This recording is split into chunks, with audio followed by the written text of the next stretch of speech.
A German prefix defined as the primitive or original version of something.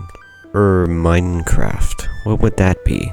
It would likely be the first versions of Classic, or maybe some of the early survival stuff. But in my opinion, Alpha is where Minecraft really gets its start, particularly within the culture of the internet. You see, during Alpha, many of Minecraft's greatest content creators start playing the game. So, in my opinion, Alpha is the best version to consider an Minecraft via the primitive definition. But what does any of this have to do with creating the ultimate Minecraft world?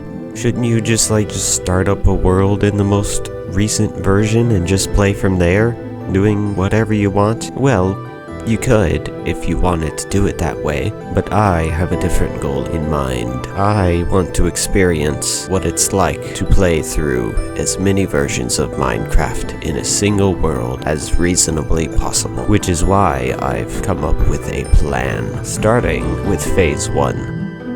Each phase will cover a specific era of Minecraft's versions. Phase 1 will be focused on Minecraft Alpha and Beta, starting in Alpha 1.0 and moving through to Beta 1.8. In these versions, my goal is to collect as many unique items as possible, both ones intended to be collected and ones not intended to be collected, and to build some crazy builds, like my giant centerpiece base. Ultimately, I'm already about 45% of the way through with this phase, and once I complete this phase, I'll move on.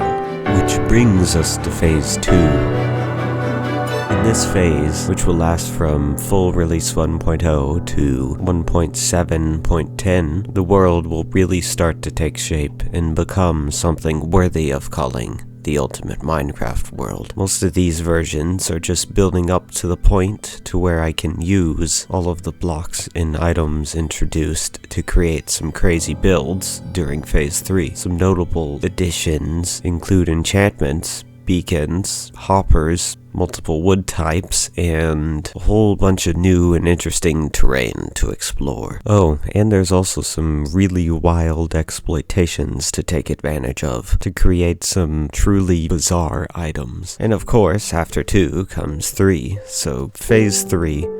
Phase 3 will take place during 1.8 through 1.12, which will really transform the game into something that we can recognize as modern Minecraft. 1.8 introduces slime blocks, which allows you to automate a significant number of farms and devices. 1.9 transforms the end and gives you the ability to fly via the elytra. 1.9 introduces mending. 1.11 adds shulker boxes and observers. And 1.12 adds many colorful blocks, allowing builds to become much more visually complex. 1.12 also adds the most crazy exploitation ever discovered in Minecraft: falling block. And then we would come to Phase 4. The infinite phase. Starting with 1.13, the goals for this world are really just to do the same sorts of things we've been doing in the first 3 phases. Building cool bases, really interesting farms, and indefinitely taking advantage of glitches as they come and go. Ultimately, I think this plan should take me about 5 or so years to complete in its entirety, and I sure hope that some of you would be willing to check out one of my videos every once in a while to see how much progress I've made with this grand plan on this world.